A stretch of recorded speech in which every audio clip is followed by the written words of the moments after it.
My uncle slept with my mom, so I took everything from him without lifting a finger. I always thought my family was tight. My dad worked long hours but never complained. My mom was happy, I thought. And my Uncle Daniel? He was basically my second dad.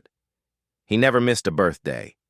He'd bring me rare football jerseys, joke with me late into the night, and honestly, I trusted him more than anyone. Growing up, there were moments I noticed weird things, like how my mom would dress up a little more when Uncle Daniel came over, or how they'd whisper in the kitchen and suddenly stop when I walked in. I figured it was just adult stuff. But last year, everything changed. I got home late one night and heard my mom crying. She was in the kitchen, on the phone, and she said something that made my stomach turn. He can't ever find out. He'd never forgive me. I froze. Then I heard the voice on the other end. It was Daniel. That night, I went through her phone while she slept. The first thing I saw? A saved hotel under D. I opened the text thread and just stared. Photos, conversations, voice notes, hotel bookings. This wasn't new. They'd been sleeping together for years. I couldn't breathe. But what made it worse was a photo, one I'd never seen before. My mom sitting on a hotel bed, pregnant, dated a few months before I was born. The caption said, "He'll never know." My hands were shaking. I took a DNA test the next day. I wasn't my dad's son. I was Daniel's. And here's the thing. My dad knew. He found out 5 years ago, but never said anything. He stayed with her, stayed for me. I looked him in the eyes the next morning and said, "Did you know?" He didn't flinch. He just said, "I didn't want you to carry hate. But I guess it found you anyway." That's when I made my decision. I didn't scream. I didn't post it online. I didn't destroy anything physically. I was going to take everything from Daniel. Quietly. Completely. And I did. I always believed I had a good life. Not a perfect one, but solid. My dad worked hard, long shifts, rough hands, but he always smiled when he got home. My mom was warm, funny, and always humming while she cooked. And my uncle? His name was Daniel. He was my dad's younger brother, the cool one. The kind of uncle who showed up in flashy cars, told inappropriate jokes, slipped me cash on the side, and promised to take me to Europe someday. I loved him.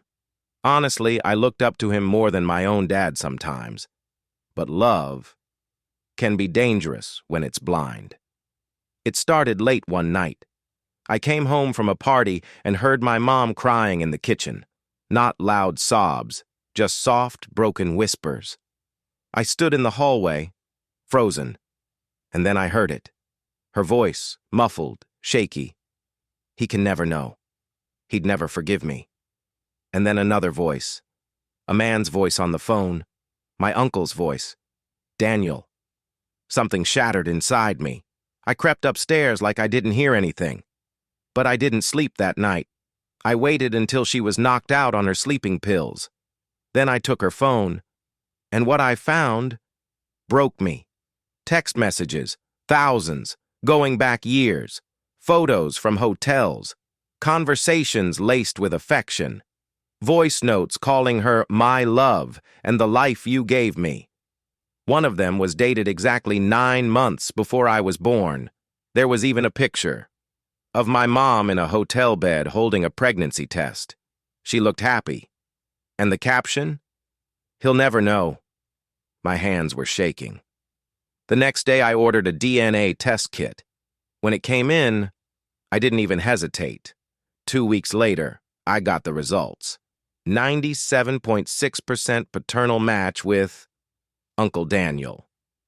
I stared at the results, numb.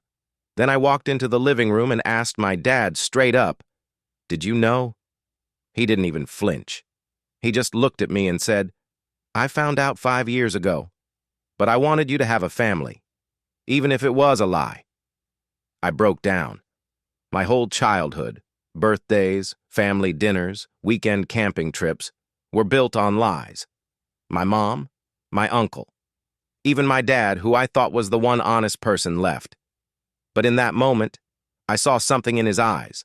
Not weakness, not shame, restraint. He hadn't retaliated.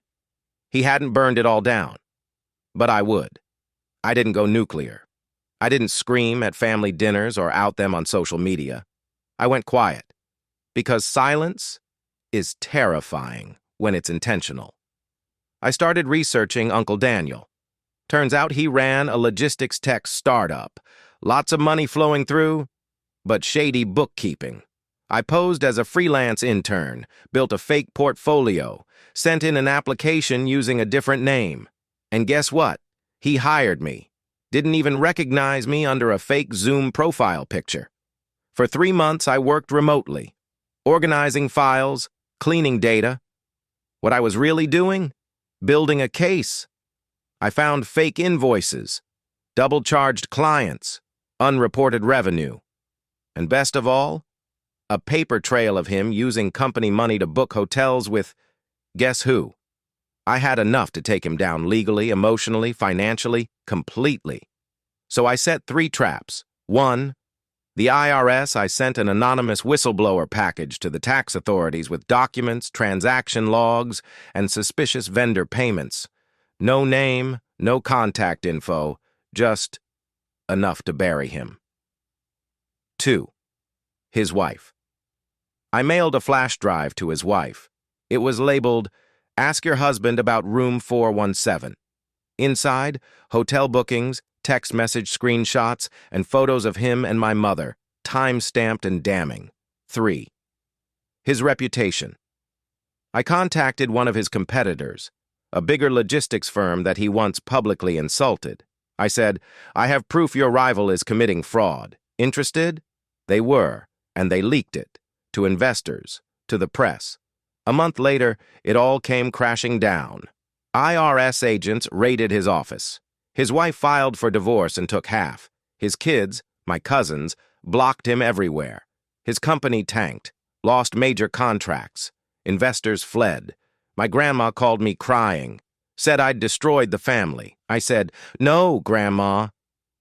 They destroyed it when they betrayed us. I didn't tell her the rest. I didn't tell her that I left a flash drive on my mother's pillow one night, labeled, "I know." She hasn't spoken to me since. And honestly, I'm okay with that. The final moment, 1500 to 1730. Last month, I ran into Daniel. He looked small, not physically, just broken, deflated, like a man who'd been hollowed out. He tried to speak, but all he said was, "You ruined me."